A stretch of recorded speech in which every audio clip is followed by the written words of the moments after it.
Let's proceed further to understand another selection option. Now this option is not a tool which is available in the toolbar. In fact, that's something which is just an option and that can be accessed through the menu. So if we go to the select menu, we get this option called as color range. Now how the color range works? The color range works as per the color values. Okay, so let's click to the color range and this is what we get. That's the color range window. From here we can just create any kind of selection as per the color values. So first of all, which you need to understand is basically we have three droppers which can be used to select a color. So the first dropper is basically the eyedropper tool, and we have like add to sample and subtract from sample. So first of all, by default this eyedropper tool is selected, and let's say we have to select the blue color of the sky.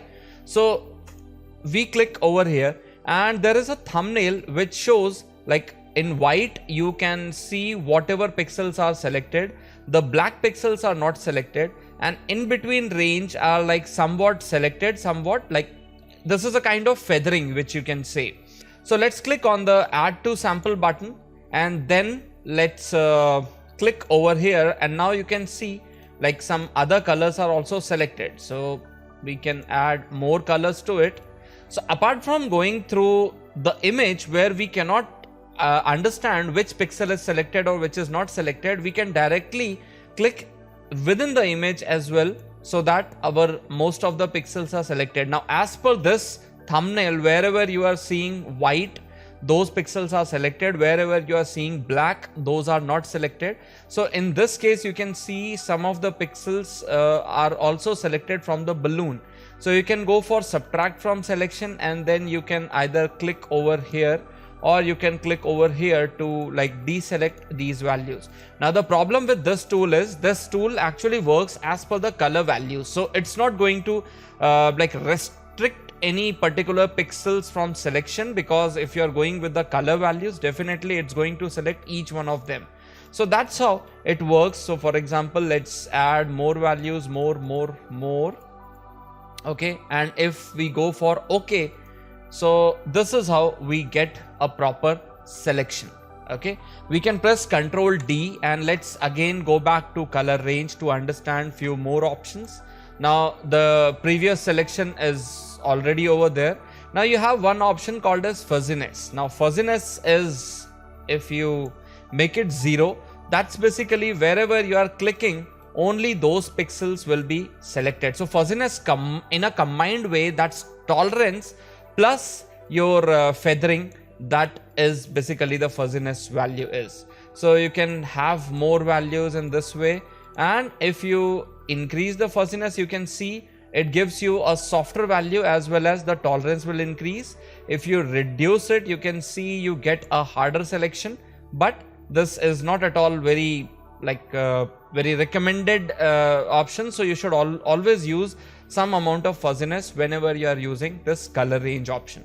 So for example, we want to select the sky, and let's first click here, then let's add some more color values, and within this we can click over here. You can click on OK, and if you feel that some extra pixels have been selected, you can make use of lasso tool and subtract these pixels. So you can combine multiple tools together to select or deselect any specific pixels. Then you can go for Ctrl plus Shift plus I on the keyboard so that the selection is inverted. So that's how the color range works. Now color range also has some options which are basically the select option. So in the select, if you click, you get a drop down list. Now this drop down list directly gives you an option to select the specific color. So for example, if you select red over here, automatically wherever the presence of red is seen in the balloon, only those areas will be selected. You do not have to worry about any other thing. So you can see red, or you can go for yellow, or you can say like you can go for green or any other color. So cyan, blues, whatever you want to select as per your color values, you can select it. Now over here the colors are not at all that strong, so that's why like there is a very less amount of like the selection thing is mostly into the gray side. It should be white if that 100% colors are selected. So that's how you can select it. Also, you have the option to select the highlights, midtones and shadow. Now highlight is basically that area where the light is present in its maximum amount. So you can see this area where the light is present on the balloon, and the brighter side on the sky is this, which is known as highlight.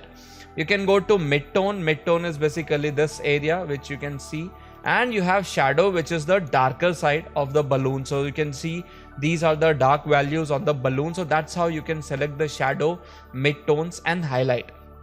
And the next option is skin tones. Now if you click over here, it gives you a selection of this part. So skin tone is suitable only when you are using a picture which has a human face or human body in it, and in that case it automatically selects the skin tone. It identifies the skin tone and it selects it.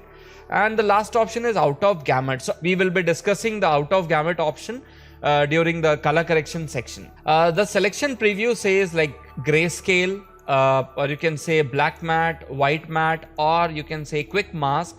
So this is something with whatever color values you are selecting, how it should be seen. That's basically your selection preview. So whatever you want to see, if you go for none, you see the selection and like non-selected areas in the thumbnail only. But if you go for this grayscale value, so automatically you can see over here with the black and white values, and it gives you a better idea so that you can understand how the selection is happening in your image. Okay, now you also have a range slider which you can see. It's available only for when you are going for highlights, shadows and midtones. For the skin tones it's not available, for out of gamut it's not available, and even if we like select any color value, it's not even available in that case as well. So the question is how this range option works as per the shadow, midtones and highlight. This will keep for a little advanced session. Over there we'll be talking about the shadow, midtones, highlight as well as the color range during the color picker and color correction chapter.